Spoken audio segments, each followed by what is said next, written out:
W650 Kawasaki Winterization Part 10 Carburetor Maintenance. A few words about the carburetor. I'm not going to bore you with the step-by-step instructions of how to remove the carburetor because it's pretty straightforward. If you have a service manual, you know how to disassemble it and take it out. In short, see this bracket here, you remove that bracket. That will allow you to remove the airbox, and then there is a couple of bolts here. Your fender is holding this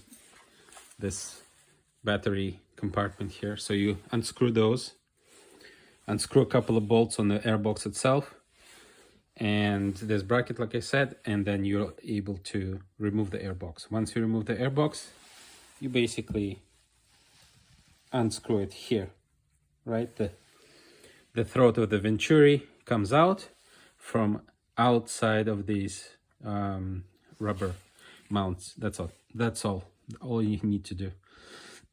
Obviously it helps to remove the tank, which is I already covered in a separate video.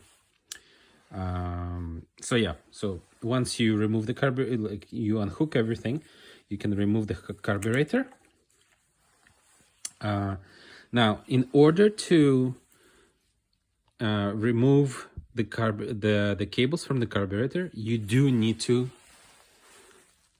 first loosen up the cables fully here. These things, just screw them in fully that way. Screw them in just like that, you see? And then there's two screws underneath, allow you to open this up. And you open it up and you basically remove the cables, like detach the cables from the handle, essentially. That will allow you the slack that you need in order to properly remove this part from your carburetor. This is important because I wasted untold amount of hours trying to do it the other way, doing from this end, and wasted time. So once you remove the carburetor, I'll tell you exactly what I did for the maintenance, and I will explain what's what essentially in this carburetor for W650. So you have two constant velocity carburetor, and this is 34 millimeters Venturi. So the features of the carburetor are as follows. You have the synchronization screws here, this one, the yellow one. This is where one of the cables is connected, the return cable, and the other cable, the gas cable, when you press the gas, it's there. See that hole? That hole? That's where the other part goes. Okay? So, now, this and these ones, these are vacuum. See? They are vacuum hoses. And these are the ports for synchronization. Carb synchronization has to be done after all major work. After you do the valve check, you need to make sure that the carbs are synchronized. So you attach the equipment, the manometers that measure the vacuum in these vacuum pipes here and there. Okay. These are the butterfly valves here. Now, so see this one and this one here. These are your idle screws. See them? Okay, so those screws, what you need to do is you have to kind of screw it in fully until the end, but don't use force. Don't force it. Just lightly screw it until the end. and unscrew 2 full turns, right? 2 full turns and 1/8 of a turn. Okay, backwards. Okay, unscrew it. Same here. So both of them, 2 full turns and 1/8 of a turn. And that will give you the factory setting. Some people say that the factory setting is too lean. I don't know, because when I actually took off the carburetor, the previous owner, or maybe the owner before the previous owner, completely screwed up the idle screws. You know, I had one cylinder completely essentially too lean, and one was way too rich. So how do I know? I looked at the spark plugs. If you saw my spark plug video, take a look at it. In the spark plug video, I pose a question: how come one of the spark plug is so lean or like so dry, and the other one is sooty? And that was the reason. Is because one of the idle screws were completely open and one was too closed. Anyway, so what did I do? So another thing. So I put the, I inspected the and cleaned the idle screws, right? They're under a spring. There is a little spring there, so be careful when you remove it. There's a spring, there is a washer, and then there is a O-ring, a rubber O-ring. Make sure you don't lose any of it. All of these parts are needed. Okay, so what I did is I removed this is called the accelerator pump. This part here, okay, on under the cylinder number 1 carburetor. This accelerator pump squirts a little bit of gas when you suddenly open the throttle, right? If you're idling and then you suddenly open the throttle, there is a little diaphragm there that squirts a little bit of gas inside the venturi through, I'll show you how, through this nozzle here. See that? That thing sticks out, the brass thing? That's the one. Those brass needles, they are from the accelerator pump. Okay, now another feature of this carburetor is the throttle position sensor. This is a potentiometer. Who knows their basic electronics? This is basically the throttle position sensor. It's a simple potentiometer. The more you open the butterfly valve, the more voltage goes through this potentiometer, and that's how the ECU, which we have electronic ignitions here, right? This is not points. There's no points ignition. There's electronic ignition here, CDI. So that's how it knows when to advance timing or I forgot the opposite. Like you advance the timing and then you recede the timing, I guess. Yeah, you can say that. Yeah, so that's that. Now, another feature is that is called the coasting, I guess, pump. So why is it here? So again, there's a diaphragm with a spring underneath here. The spring here is much stronger. So when you remove these two, make sure you hold this cap because it's gonna fly out. There is another diaphragm, and that coasting, pump, it's needed when you suddenly release the throttle, right? If you go back, you were like really gunning it, and then you release the handle, and then the throttle suddenly completely closes, right? So what happens is the butterfly valve shut like this, and the engine can stall. Okay, so again, this squirts a little bit more fuel just before the butterfly is completely shut down. It allows for a smooth transition of power. Very cool. Now, I did disassemble it. I inspected it. I took a carb cleaner, like removed the diaphragm because it's a rubber diaphragm, and I squirted the carb cleaner inside, make sure everything's clean. Yeah, make sure, remember, if you're working with a carb cleaner, make sure you remove all rubber parts, O-rings and such, because the carb cleaner doesn't, it dissolves the rubber, it destroys the rubber, so be careful. What else did I do? So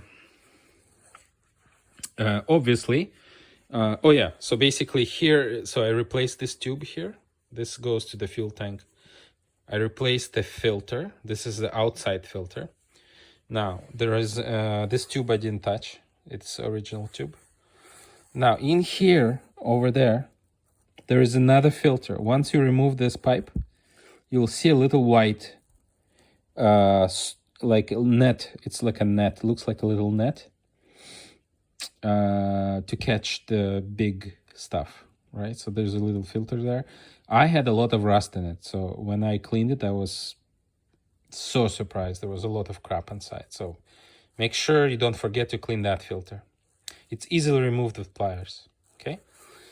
Now, what else does it have? So for winterization, I also took apart the choke. So choke is this part here, see? This pedal here. So you remove this bolt, you remove that bolt, then you're able to disconnect those little springs. It's just pretty simple, right? Just like that, kind of remove the metal part here. And then you can actually remove the individual plungers here. There's a plunger number 1 and plunger number 2. And you basically carefully unscrew these black caps and then remove it and see if it needs a little bit of lubrication and cleaning. I did have to clean it and lubricate it. I put a little bit, a very thin layer of grease. And you know what? After I did that, and there is a ball here under spring, so be careful. When you remove this, make sure you catch that ball under spring. So I cleaned all of this crap out from the ball, underneath the ball and stuff like that. And my choke is buttery smooth now, buttery smooth. And before, when it was, when I was using a choke, it was very, like it would just, there was like steps that you could feel, and it was not smooth at all. Now it's super smooth, okay? So yeah, make sure you do that with your choke and lubricate it if it needs to be lubricated. But just don't put grease, just don't put too much grease, just very, very light. Or some people just spray W40 on it, WD-40. I put just a very thin grease. What else did I do? So yeah, I never touched the throttle position sensor, because if you remove this, you need a special equipment to tune it. So in the service manual it says, don't you dare touching this. Okay, guys, so you will be in trouble if you take this off. Okay, don't touch it, just leave it there. So this is your throttle. This is how it's opening, right? Make sure that the butterflies are in good shape. I also, when I removed the idle screws, I just put a little bit of carb cleaner through that little hole. I don't know if you can see it. There's a little hole, a tiny hole right there. So 1 and 2, and I put made sure I sprayed some cleaner in there, and there was no problem. There was no blockages. Now from this side, what I did is I removed this hose just to make sure, and then I put it back. I didn't do much with it, and I actually had to remove this one, this tube here, and it was cracked on the ends, so I kind of cut the cracked ends and was able to salvage that tube. Didn't replace it. I did end up replacing this vacuum tube right there. I don't know if it's a vacuum tube or not vacuum tube. Anyway, this black one here, thin one. I bought a new one. Okay, so now we're coming to the float. So you see underneath here, there is this, see that little bolt? 1, 2, 3, 4. Same thing on the other side, exactly. So these bolts, do not over tighten them. When you put it back, do not over tighten them. They're very dangerous. So hand tight, you know, don't apply too much force here. Anyway, remove these bolts. This cap opens. This is actually the float bowl. So there is a float underneath. This is the drain. See, you can drain. If you want to drain gas without opening anything, you can unscrew this and the gas will come out from here. Same here, right there. See, that's your drain screw. So you remove it. Inside, and there's plenty of videos out there on the internet. I don't want to bore you with this. There's plenty of videos about the jets, what's inside. You know, you can just Google Keihin CVK 34. Keihin CVK 34. And you'll find like that Harley Davidson is actually using this very same carburetor on the Sportster. So there's plenty of really good videos about how to adjust everything there. And all I can say is you kind of remove this part and just make sure it's all clean. In my case, the bowl was very dirty. There was rust, and I had to like really use a lot of carb cleaner to clean the inside of this bowl. And also the floats were fine, but the float needles were completely done. So I had to order float needles for both carburetors and replace those. Okay. And of course I took out the jets and blew, you know, used a carb cleaner to put some carb cleaner, and then I used compressed air to clean it all up. Yeah. Okay. Now, there's diaphragm here. This is for vacuum. For these, you see, these are the vacuum operated. I forgot the exact term, but these are the vacuum operated like dams, I would say. Air dam, whatever. So you see that needle is there. Okay, so I suggest if you don't have a problem with these, your carb works fine, do not open this up. Do not open this up. I found that it's very hard to put it back together. And if your diaphragm is broken, your carb will not work, right? So if your carb works, just leave it alone. There is not much dirt in there. It's pretty clean. So don't touch it. I mean, there's a way you can watch the Harley Davidson video about, you know, how to put the cap back on and not to squish the diaphragm sides. I spent literally about an hour trying to put this back properly. And now I put it back properly. See, there is, comes down slowly, so that's good. And this here, yeah. Okay, so there's a vacuum there, so it's all good. Anyway, guys, there's nothing to clean here, nothing to clean on top here, so don't touch it. Yeah. What else? I did not do much with the idle adjuster here. Didn't even touch it. I don't know what this rusty plug is all about. I have no idea. I don't even know how to clean it. So please put in the comments if anyone knows what it is or how should you clean this rusty plugs. I would love that because I want to clean this. As you can see, the carb is quite dirty outside.